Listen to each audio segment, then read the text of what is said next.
Banyak orang mendaki gunung untuk mencari ketenangan, tapi tidak sedikit yang sadar bahwa di balik rimbanya pepohonan ada kesunyian yang mengawasi. Mereka bilang gunung punya cara sendiri untuk menyapa tamu yang tak diinginkan. Bukan dengan badai, bukan dengan terjalnya jalur, tapi dengan bisikan yang memanggil namamu di tengah malam atau sosok kawan yang tiba-tiba terasa asing di depan matamu. Assalamualaikum warahmatullahi wabarakatuh. Ketemu lagi di Bilik Setiawan. Apa kabar kalian semua? Semoga kalian yang menonton video ini diberikan kesehatan, dimurahkan rezeki, dan tentunya selalu dalam lindungan Allah Subhanahu wa Ta'ala. Amin. Jadi, di video kali ini kita akan membahas rangkuman dari berbagai kejadian-kejadian horor dan di luar nalar yang sering dialami oleh para pendaki ketika melakukan pendakian di gunung. Tapi sebelum masuk lebih jauh, buat kalian yang belum subscribe, yuk langsung aja subscribe sekarang juga biar nggak ketinggalan kisah-kisah menarik lainnya yang tentunya banyak pesan-pesan dan pelajaran yang dapat kita ambil dari kisah tersebut. Ya udah, kalau udah siap, langsung aja kita masuk ke ceritanya. Tahun 2022 lalu, rombongan pendaki asal Tangerang waktu turun dari pos 5 Gunung Selamet menuju ke base camp Bambangan. Setiba di pos 4, salah satu anggota mereka yang bernama Dewi itu kepleset dan jatuh di situ. Tapi sebelum jatuh, Dewi ini sempat pegangan tuh sama ranting pohon yang ada di situ. Dan ranting pohon itu pun patah tuh. Nah, setiba di pos 3, Dewi ini tiba-tiba kesurupan guys dan ngomong di situ. Anak ini nggak boleh pulang, dia udah ngerusak rumah saya. Ngelihat Dewi yang kesurupan, temannya yang bernama Fatir pun berusaha tuh nyadarin Dewi di situ sambil ngebacain ayat kursi dan surat-surat pendek lainnya. Tapi sosok yang ada di tubuh Dewi itu malah ngomong, kamu nggak bakal bisa ngusir saya. Ayo, kata dia, adu bacaan Al-Baqarah sama saya. Ngedengar itu, bingunglah mereka semua. Tahun 2009 lalu, Hadi asal Jakarta mendaki ke Gunung Salak via Cidahu bersama rombongannya. Nah, di pendakian itu ternyata salah satu teman mereka ada yang bawa minuman keras tuh kan. Katanya sih buat ngangetin badan, kalian tahulah kan ya. Tapi di awal pendakian semuanya lancar tuh sampai mereka tiba di puncak. Dan pas mau turun, ketemulah mereka sama persimpangan yang membuat mereka tersesat dan harus bertahan hidup hingga 2 minggu lamanya. Dan akhirnya setelah ketemu sama aliran sungai yang berujung pada sebuah jembatan yang banyak dilalui mobil-mobil besar, senanglah mereka di situ. Dan yang pertama-tama mereka cari adalah warung makan. Pas selesai makan, nanyalah Hadi ini sama si ibu warung. Bu, ini di mana bu? Lalu si ibu tadi ngomong, ini di Cirebon dek. Bingunglah mereka di situ tuh. Tahun 2015 lalu, Bu Ina, seorang guru SMU di daerah Jawa Tengah, tiba-tiba dijemput sama Ibu Endang itu, ibu kepala sekolah tempat dia mengajar, buat menghadiri acara baksos siswa-siswi di sekolah mereka. Nah, karena ngerasa nggak enak, berangkatlah mereka menuju ke sekolah. Dan setiba di sekolah, nunggulah Bu Ina ini sama Bu Endang di ruang kepala sekolah. Pas masuk ke ruang kepala sekolah, tiba-tiba wajah dari Bu Endang ini berubah jadi sedih. Kayak mau nangis gitu. Bu Ina bingung kan? Tiba-tiba mata Bu Ina ini tertuju sama papan nama yang ada di atas meja yang bertuliskan Joko Susanto, bukan Endang Astuti gitu. Dan di saat itu juga Bu Ina baru sadar kalau Pak Joko adalah kepala sekolah yang baru menggantikan Bu Endang yang udah meninggal setahun yang lalu karena penyakit kanker payudara yang dideritanya. Jadi guys, tahun 2000 lalu waktu Raka mendaki ke Gunung Lawu, setiba di pos 2, salah satu teman pendakiannya ngeliat ada sajen yang digeletakin di bawah pohon di situ. Nah, karena memang temannya ini sikapnya skeptis dengan hal-hal goib, dia ambil tuh pisang dari sajen tadi dan dia makan. Pas dimakan ternyata rasanya nggak enak sama sekali, hambar gitu. Keselah dia di situ. Dia tendang itu sajen sambil ngomong, makanan apaan ini, nggak ada rasanya sama sekali. Nah, udahlah tuh. Pas mereka lagi ngecamp di pos 5 tengah malam, tiba-tiba tenda mereka ada yang ngegoyangin gitu, dan muncul sesosok tangan dengan kuku yang tajam mencakar tenda mereka sampai sobek tuh. Nah, gimana tuh nasib pendakian mereka selanjutnya?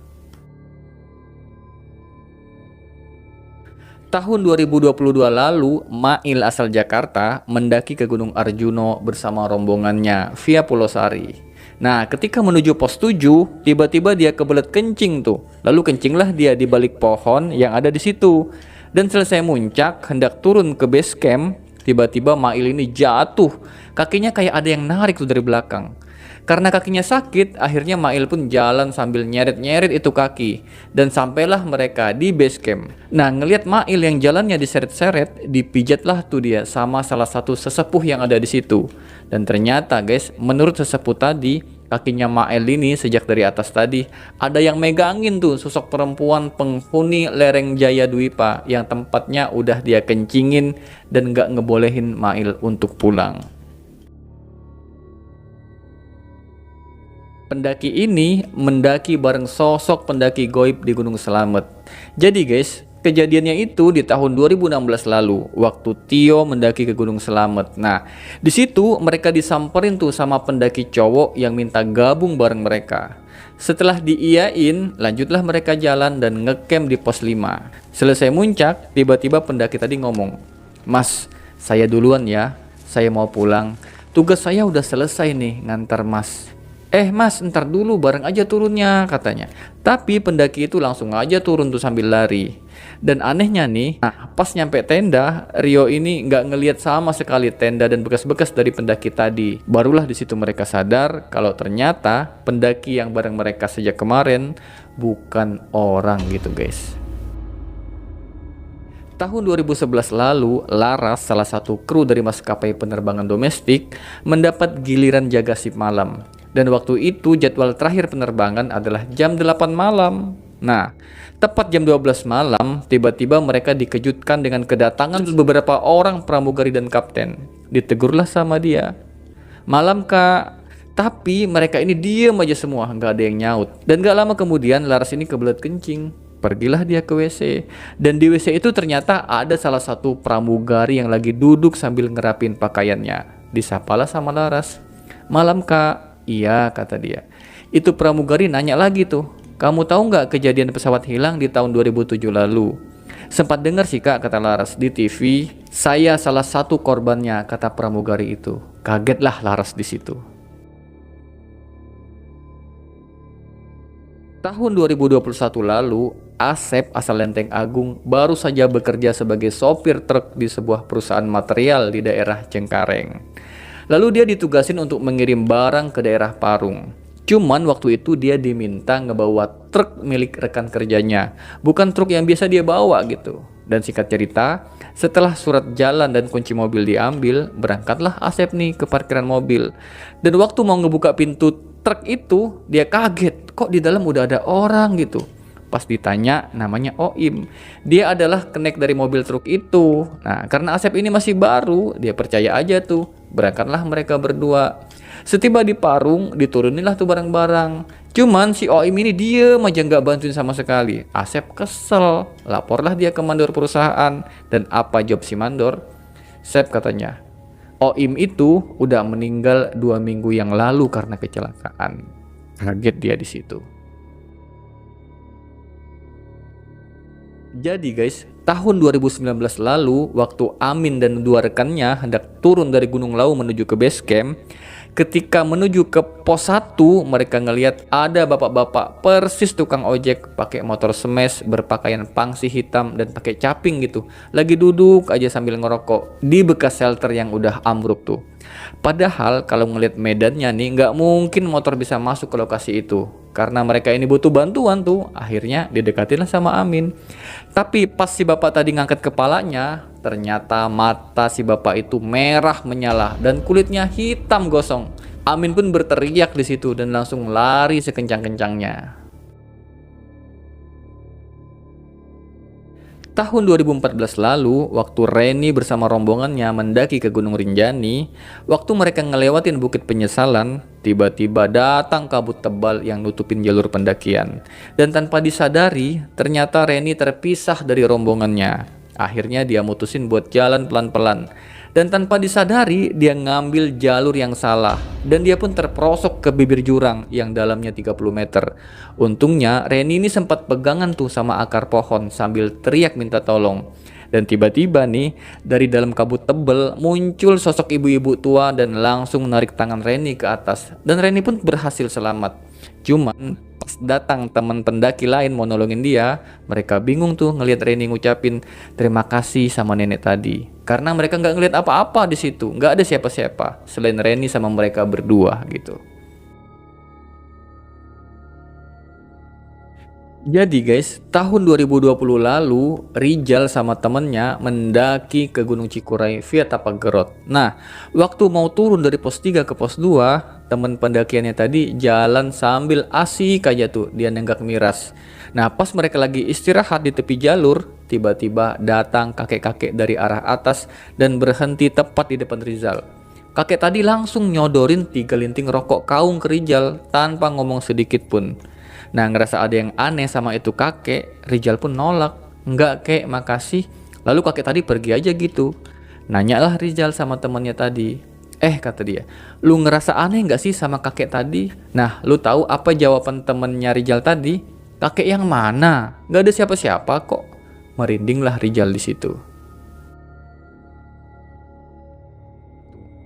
Tahun 2008 lalu, Eko dan Rijal naik ke Gunung Salak via Cidahu. Nah, ketika lagi ngecamp di pos bayangan, mereka berdua ini ngambil air tuh buat persediaan.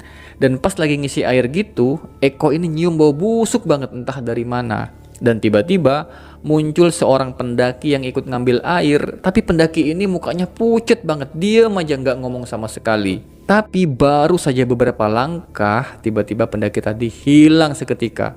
Rijal yang lihat Eko ketakutan ngomong di situ. Tenang kok katanya, lihat nih. Selagi ada jimat di kalung gua ini semuanya aman. Dan pas mau balik ke tenda, ternyata mereka sesat dan jatuh ke jurang. Rijal dan Eko pun dievakuasi, tapi sayangnya Rijal nggak ketolong dan Eko cedera di lengan kirinya.